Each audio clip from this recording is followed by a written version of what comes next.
Тормышыбыз һәр даим зур үзгәрешләр кичерсә дә, авылда төпләнеп калган әти-әниләре, әби-бабалары хезмәтенә тугрылыклы булган яшьләрне күреп күңел сөенә. Тырыш, булдыклы, тынгысыз җанлы эшсөярләргә авыл таяна. Акбарс агрокомплексы ширкәтендә хезмәт итүче бер туган механизаторлар Раил һәм Радик Фәйзрахмановларның исеме райондашларыбызга яхшы таныш.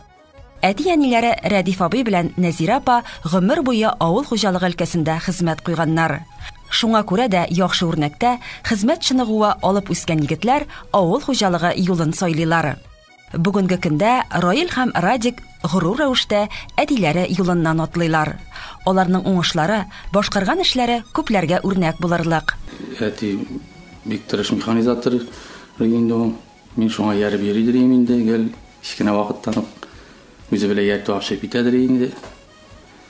Башта шул янында утырып йөрдем, аннары рульгә утырып эшләп, шунда шул аттырып кирип киттем инде мин техникага.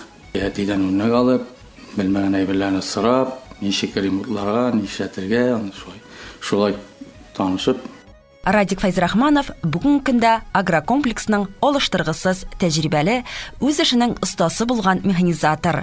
1996 елдан башлап районыбыз басуларын иңли. Радик Фәйзрахманов тормыш иптәше Розалия белән 2 ул үстерәләр. Уллары Рөстәм үрнәктәге Арча аграр сәнәгать һөнәр киллиятендә белем ала. Урып җыю чорында әтисенең уң кулы. Рөстәм улым инде үрнәктә укый. Ул Ona praktikasında kaytıp benim yanında buldu indi. Şunda oldu aşağıdı. Ben kambayında aşağıdım, o traktörde aşağıdı indi. Nikaş bir sortlara indi o. Biz ikimiz bir avulda bulgaç. Bana neyse ki olsa da şuna da çağırıp bir evet Allah'a şükür bilen. Алма агачыннан ерак төшми диюләре шулдыр инде. Раил Фәйзрахманов та әтисе һәм абыйсы юлыннан атлый.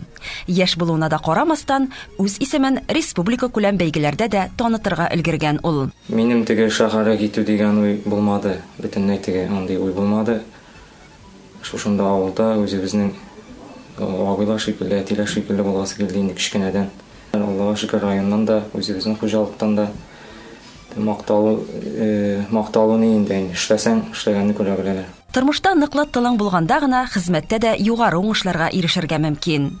Раил тормыш иптәше Гөлзилә белән бер кыз, бер ул үстерәләр. Бүгенге көндә әниләре Нәзирә аларның төп киңәшчеләре. Нәзирә апа озак еллар терлекчелек өлкәсендә эшләгән. Улларының уңышлары белән горурланып яши ана. Ярый, Аллаһка шөкер. Алар белән бик рәхәт. Авылда калдылар. Кызым да олдаймы. Балалар бакчасында эшләй. Үзем дә гомер буе авылда эшләдем, 37 ел эшләдем терлекчелектә. Иптәшем механизатор 47 ел эшләде. Бик тату яшәдек. Булдыклылык буыннан буынга килә дип юка гына әйтмәгән халкыбыз. Мөрәлә авылында яшәүче Фәйзрахмановлар гаиләсе моның ачык мисалы. Казылар ките казылар ките казылар даны баса шул мине дә уйлап торам әле шул казылар данла қалмасқа